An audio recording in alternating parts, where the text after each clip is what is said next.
Madam ఒకటి wrong అంటే I don't know why it is going wrong about BKP homes. అంటే ఇది first నుండి ఉన్నదే. కాకపోతే నేను యాక్చువల్లీ ఒక మంచి మిడిల్ క్లాస్ హౌస్లోనే మంచి మంచి వీడియోస్ తీస్తుంటాను మేడం. కాకపోతే స్టార్టింగ్లో initially I was doing that. కాకపోతే నా పొటెన్షియల్ ఏంటి, బీకేపీ హోమ్స్ అంటే ఏంటి, వీడు ఎక్కడి వరకు రీచ్ కాగలుగుతాడు, వీడు ఎంత మంచి మంచి ఫ్లాట్స్ చేయగలుగుతాడు అని చూపించడమే నేను అనుకున్నాను స్టార్టింగ్. దాని తర్వాత ఇప్పుడు నేను ఒక బేసిక్ హౌస్లో పెడితే దానికి అంత రీచ్ ఉండదు. నాకు బిజినెస్కి కావాల్సింది 100% నాకు జనాలకు రీచ్ కావడమే నా టార్గెట్.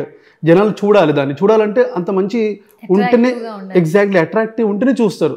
మనం కెమెరా ముందు వచ్చినప్పుడు కొంచెం మేకప్ చేసుకొని వస్తాము, ఎందుకంటే జనాలు చూడాలి, మనం జనాలు ఫేస్ చేస్తుంటాం కాబట్టి. అంతేగాని రెగ్యులర్గా మనము డ్రెస్ చేసుకోకుండా మామూలుగా వచ్చేస్తే క్యాజువల్గా వస్తే nobody will see us.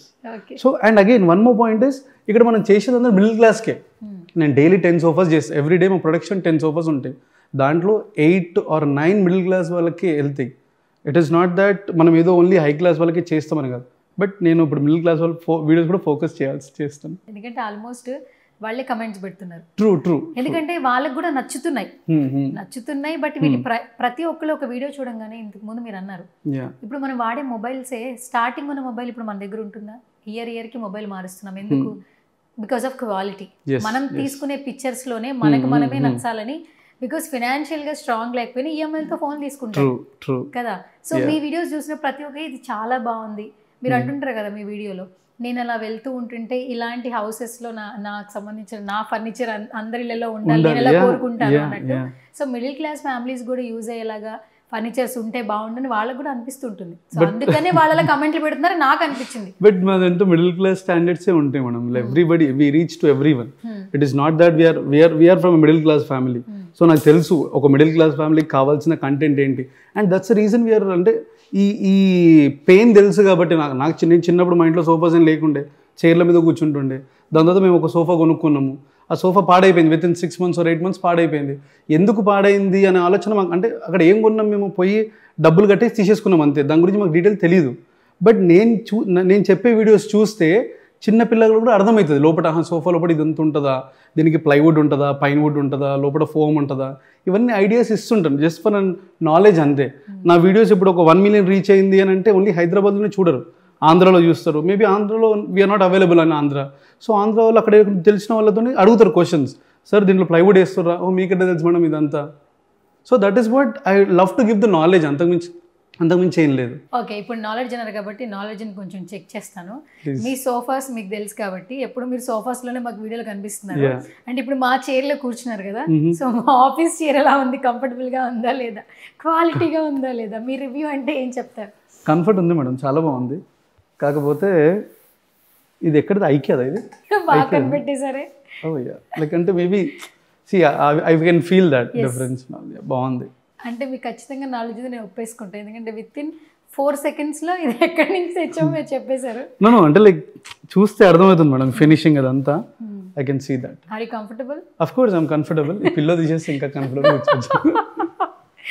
Okay, so sweet. ఎందుకంటే ఆల్మోస్ట్ ఈ బిజినెస్ ఏదైతే ఈ బిజినెస్ మైండ్లో ఉంటామో ఖచ్చితంగా మనం ఎక్కడో ఒక చోట ఆలోచిస్తుంటాం.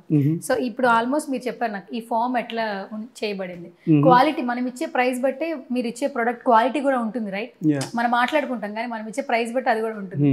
సో ఒక్కొక్కసారి ఏంటంటే బిజినెస్ లో చేంజెస్ చాలా ఉంటాయి.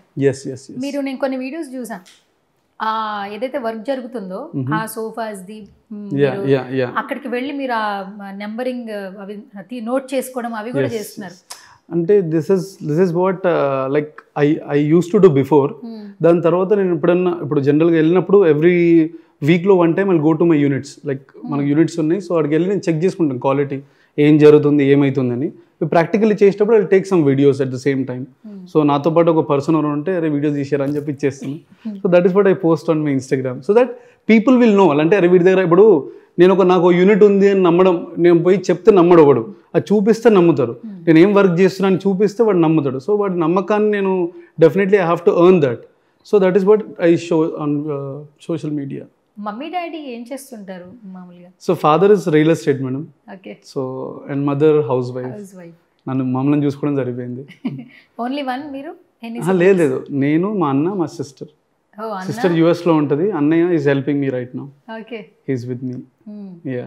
అందుకే ఇప్పుడు చూసిన వీడియోలో అంతమంది ఫ్యామిలీ మెంబర్స్ ఉంటారు మొత్తం. Family we are more connected to family madam. Okay. So ఇక్కడ ఏమవుతుందంటే like end of the day important is family అనేది చిన్నప్పుడు నుండి అంతే. లైక్ మనం పెంచిన విధానమే అది.